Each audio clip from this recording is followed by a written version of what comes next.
So how does that? You can hear me? That is good. That is very good. We can see you, we can hear you. Okay. I can't hear you properly, but I'll just do a show, shall I? Just do a show. And you can see... Yeah, with apologies for being late. Right? I really apologize for being late. Technical problems. It's mostly due to the fact that I am old and bald, right? If you're old and bald, or it could be the virus. It could be that the virus got into my phone rather than into me, in which case that's okay, because I prefer to stay healthy. So I'm going to do you a show. I'm going to tell you a couple of stories, both of which involve £1 million. And I'm going to do some poems, and I'm going to do some magic, right? Shall I start by just showing you a magic trick?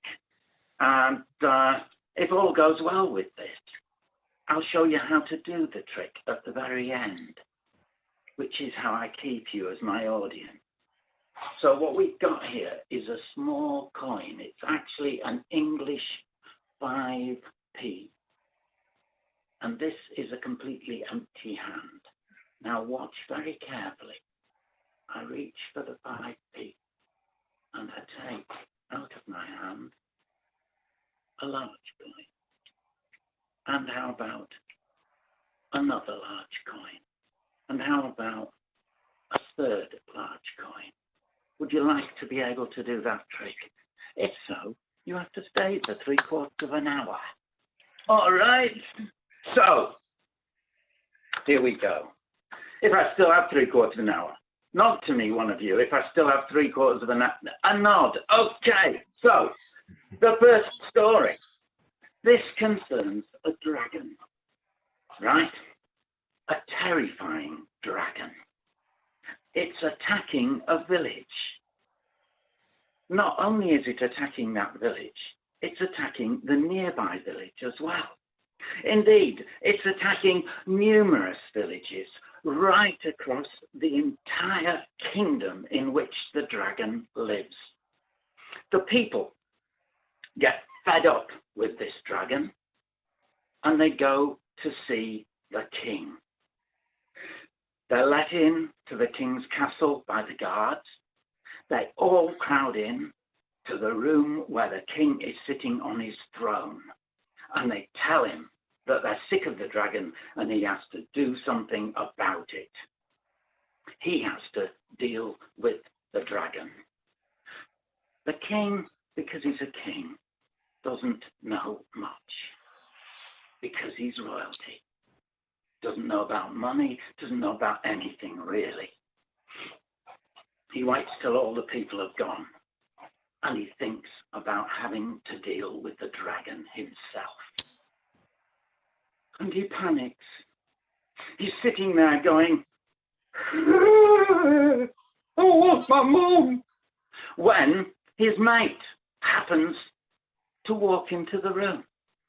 And his mate says to him, "You don't have to fight the dragon yourself." And the king goes, "I don't." And the mate goes, "No, of course not. You're the king." And the king goes, "So what do I do?" And his mate goes, "You find yourself a champion."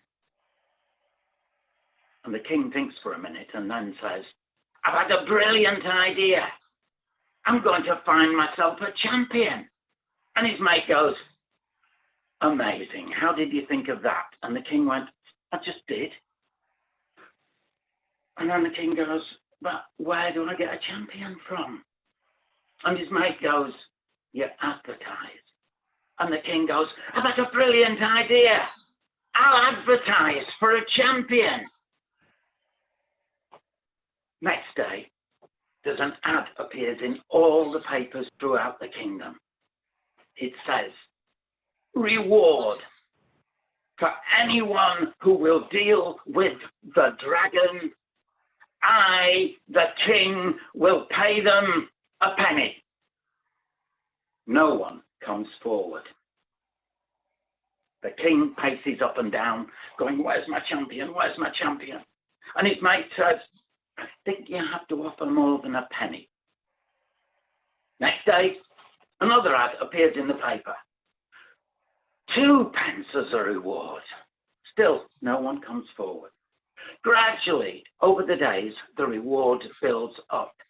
Eventually, although the king has had nobody come forward yet, the reward reaches £1. Still nobody. £10, nobody. Time passes, the reward becomes £1 million. After which, there is a knock on the castle door. The guards open the door, and standing there is a little old lady. I'll show you. The little old lady looks a bit like this.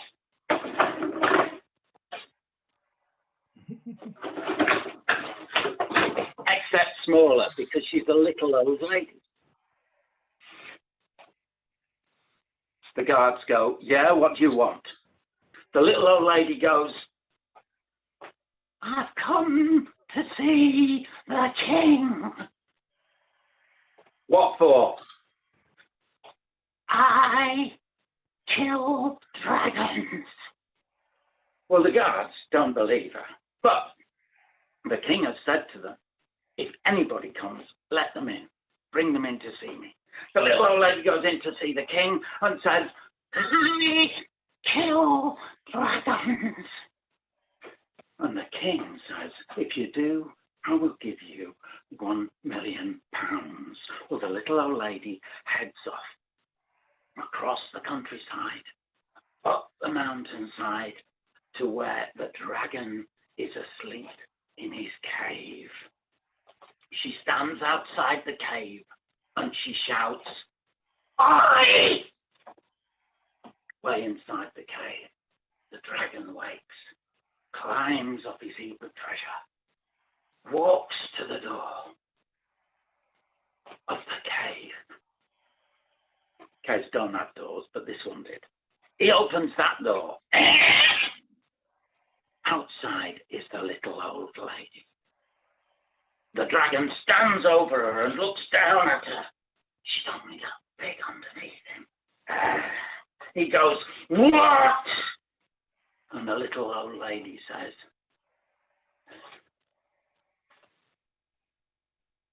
"You're dead, mate." And the dragon goes, "Oh, yeah." And the little old lady goes, "Tomorrow, 12 noon, I'll meet you on top of the hill beside the king's castle, and there you will die." And the dragon goes, "Oh, yeah," and breathes a cloud of smoke and fire. And when the cloud vanishes, the little old lady has disappeared. Next day, the dragon heads to the top of the hill beside the king's castle. It's 5 to 12. He stands on top of the hill and looks round. There's nothing to be seen. The king's castle is empty. The king and all his mates and everybody has fled when they saw the dragon arriving. The villages in the distance are all empty. Everyone has fled. There is nothing all round him apart from, on the hillside, 10 trees beside him. Nothing else. He waits. Church. Down in the valley, the clock strikes 12. I won't bore you with the details. It's just bong 12 times over. But no old lady. The dragon is really mad by now. He goes over to the nearest of the 10 trees, and he wraps himself round and round it and crushes the tree in a fit of rage.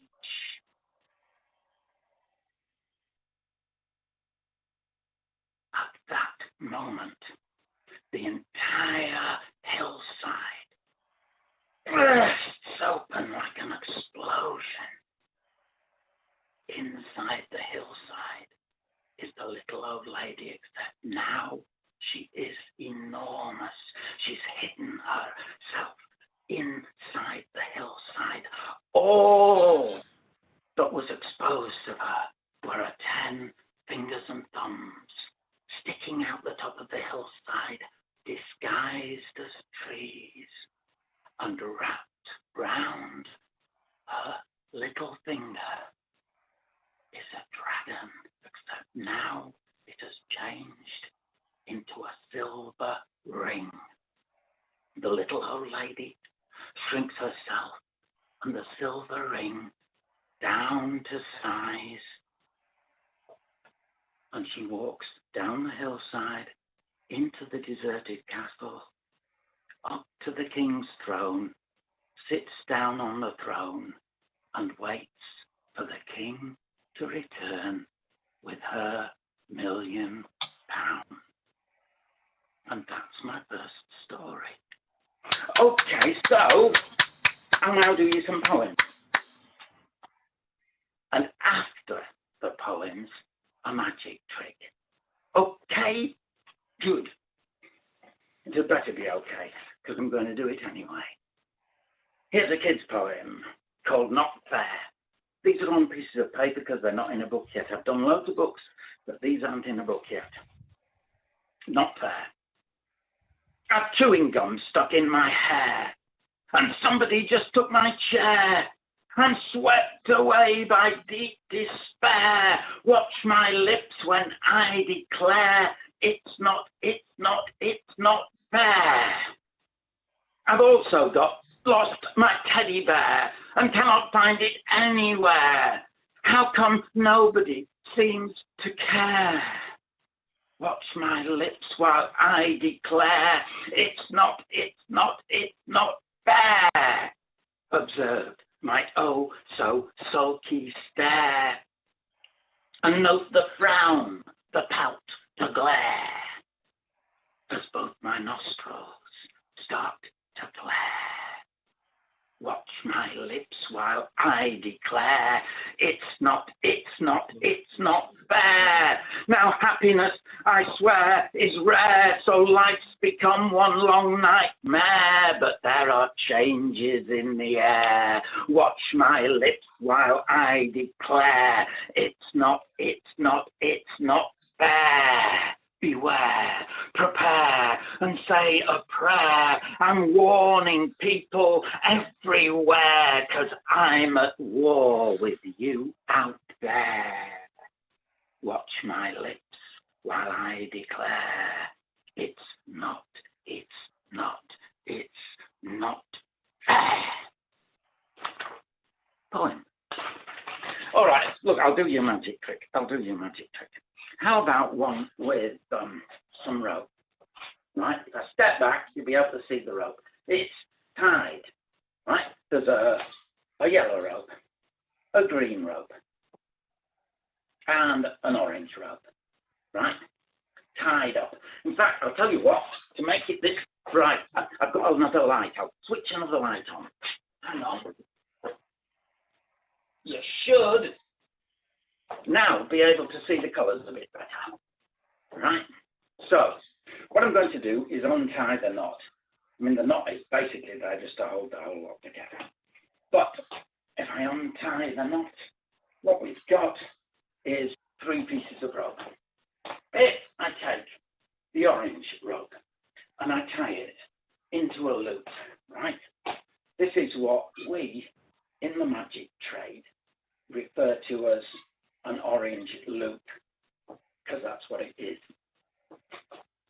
I then take the green rope and I tie that into a green loop.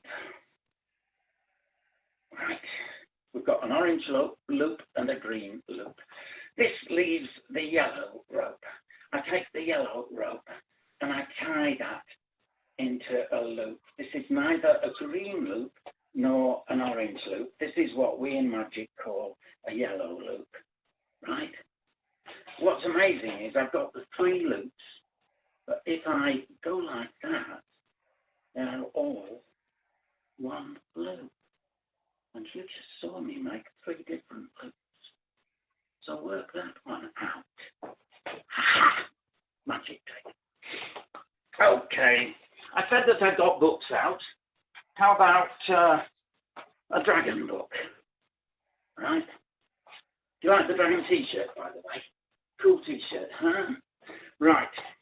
This is Dragon in a Cellar. No, it's not. No, I'll tell you what. I'll read you one about a dragon attacking a village, seeing as how I told you a story about that. This is called Dragons Are Back. You've got to imagine that dragons have been attacking a village, a whole load of dragons, and then they go away, and everybody in the village is relieved.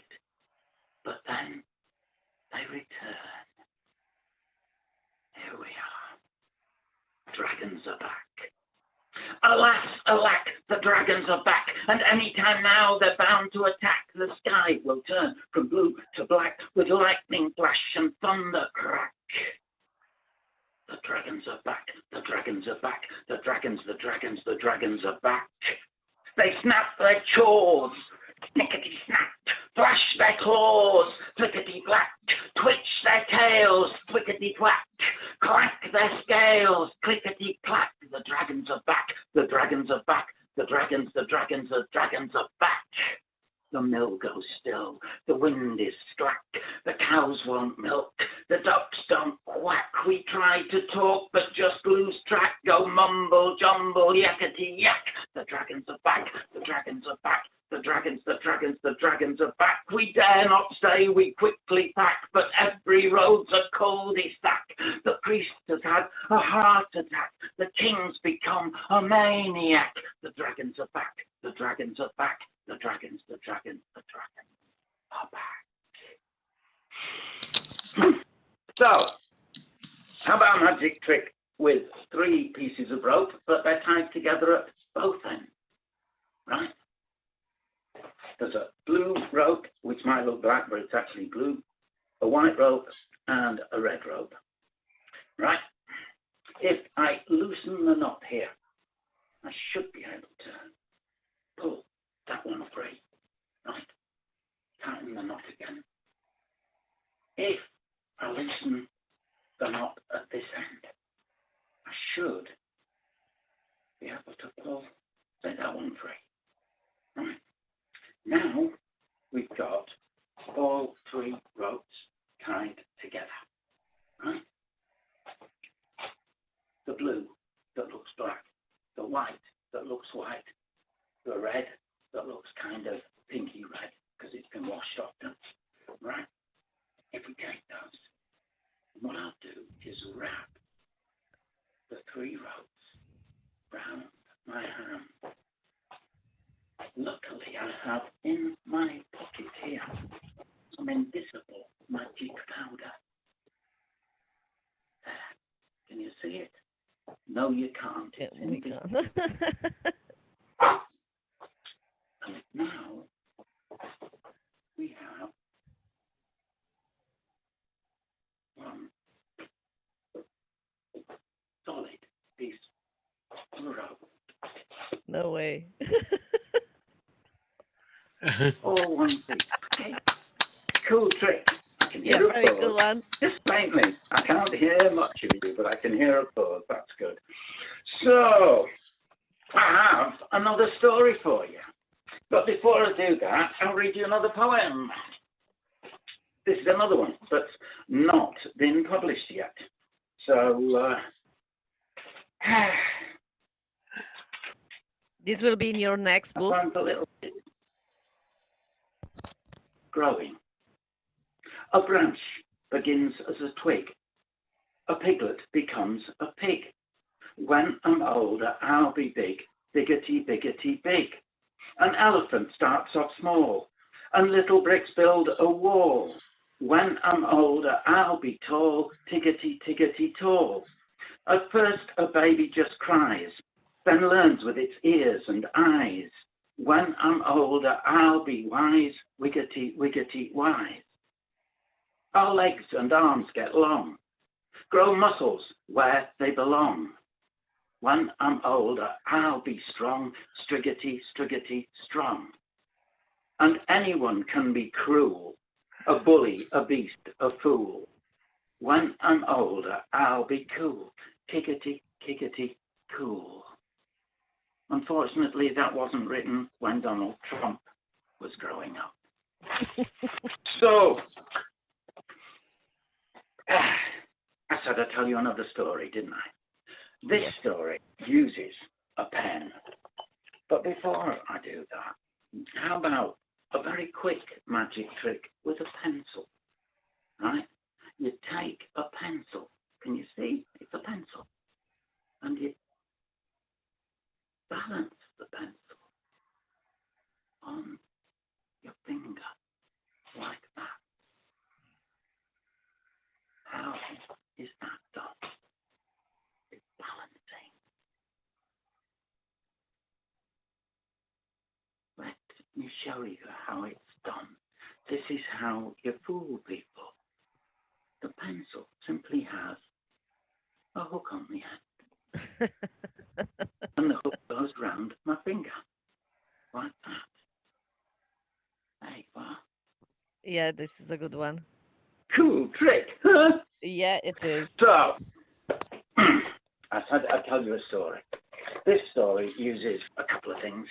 I'll show you one of them in a minute. Let me start the story, right?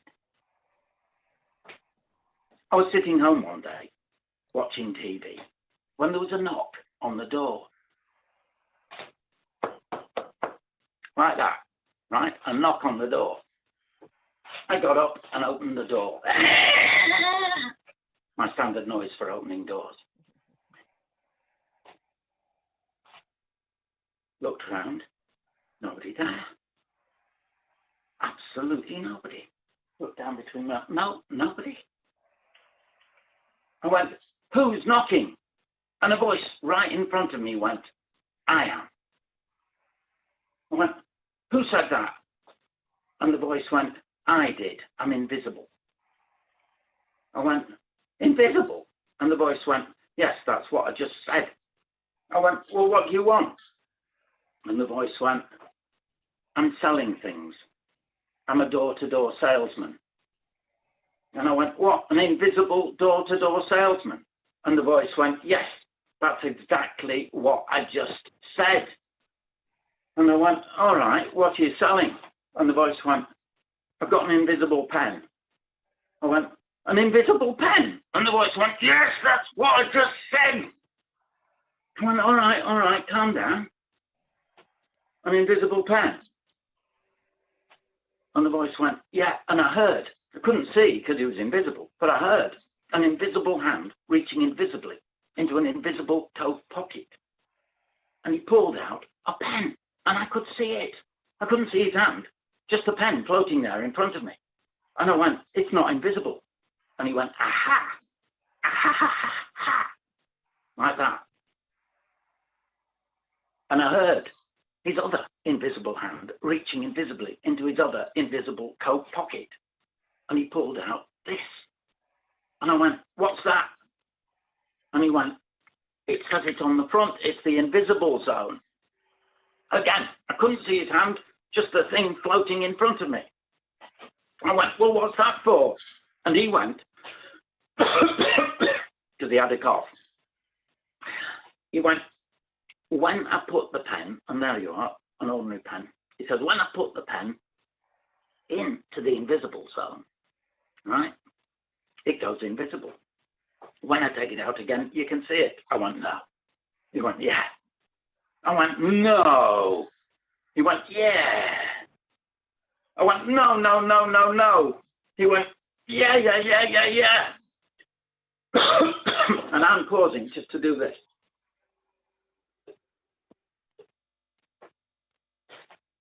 And I went, well, that's brilliant. How much is that? And he went, £500,000. I was just about to slam the door in his invisible face when I suddenly thought, just a minute, he's invisible. Maybe I can trick him. I reached into my pocket as if pulling out some money. But I actually pulled out nothing. And I went, here you are, my friend. I'll have it.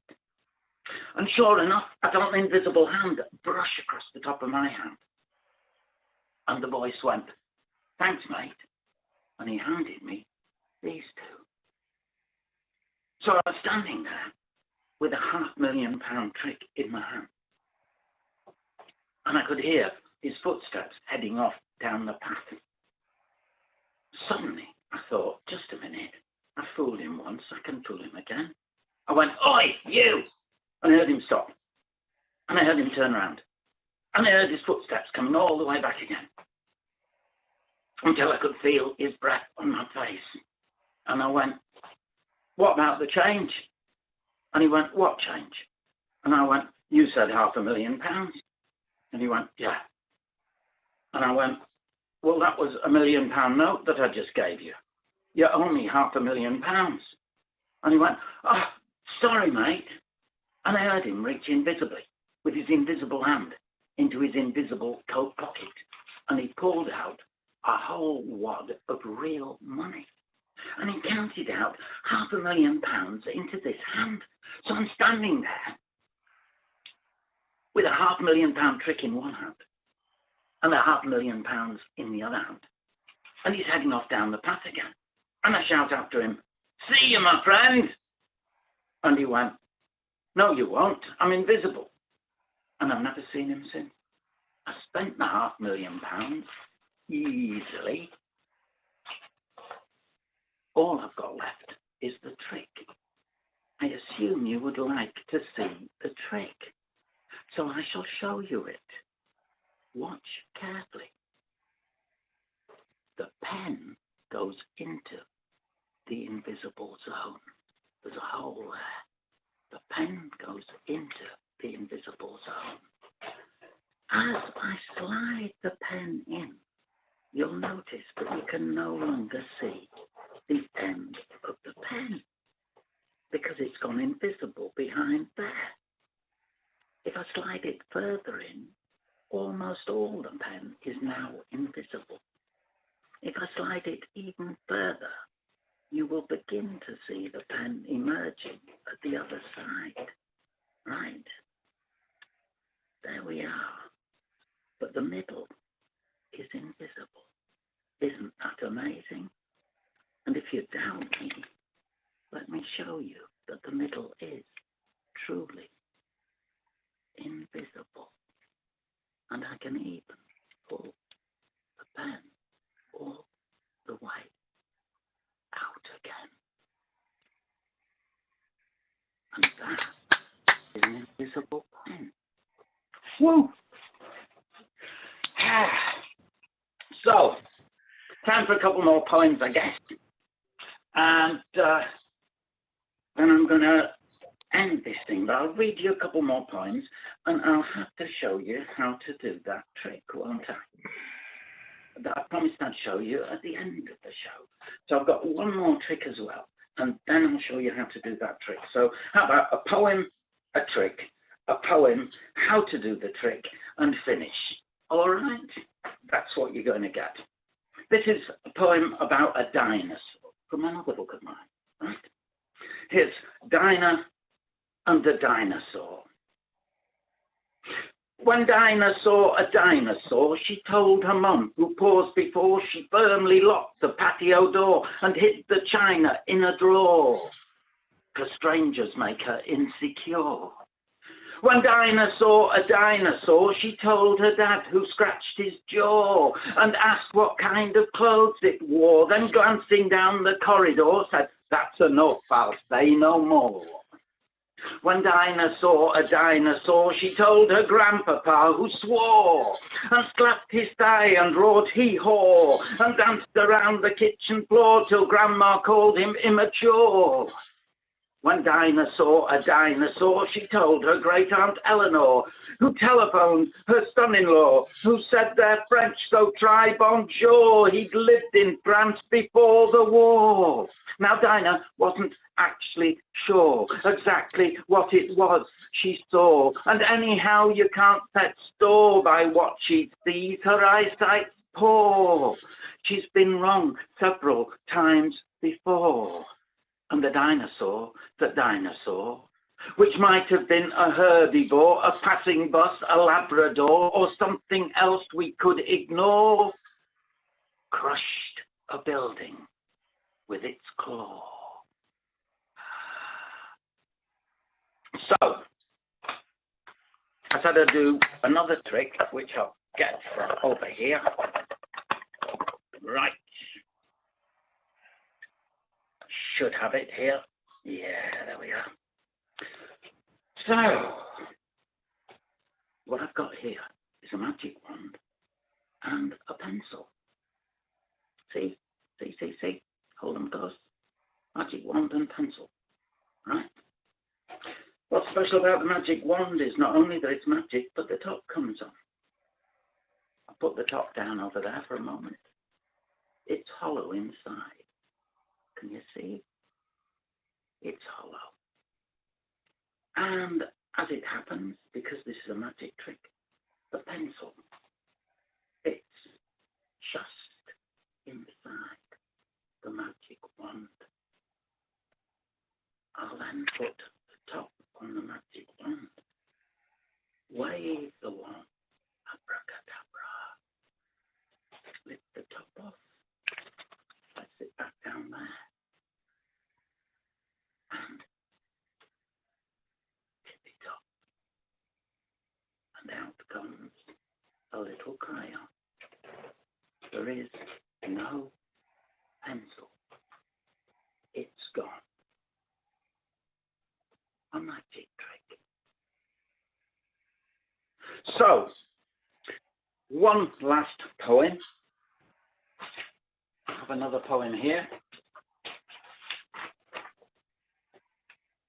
And then I shall explain to you how I did that magic trick. The poem is about a kid who misbehaves at school. It's called The Not Me Kid. Here we go. Last poem, then how to do a magic trick, and then I'm gone. So, the Not Me Kid. The Not Me Kid, the Not Me Kid, said that he didn't, but of course he did. So he became the Not Me Kid. That's his nickname, the Not Me Kid. Not me, we heard him claim. Oh, but it was, he knew no shame. He'd not confessed, we knew his game. Getting off lightly was his aim. The Not Me Kid, the Not Me Kid, said that he didn't, but of course he did. So he became the Not Me Kid. That's his nickname, the Not Me Kid. I'm innocent, he'd still proclaim, though wasn't me now sounded tame. As every time we get the same string of excuses, each one lame. Hang on. Chorus. The Not Me Kid, the Not Me Kid, said that he didn't, but of course he did. So he became the Not Me Kid. That's his nickname. The Not Me Kid. Right, so I've very nearly finished. If you've enjoyed this, there is a chance for you to make a donation if you so wish underneath, but that's entirely up to you. I don't do this for the money. I do it because I believe in doing it. So, how to do this trick, right? If you missed the very beginning, right?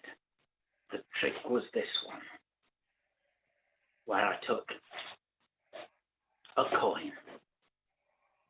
There it is, right? Empty hand, grabbed the coin and dropped out some really big coins from nowhere. Here's how to do the trick. I'll teach you it. You take the bunch of large coins, you put them there in your hand, and you put the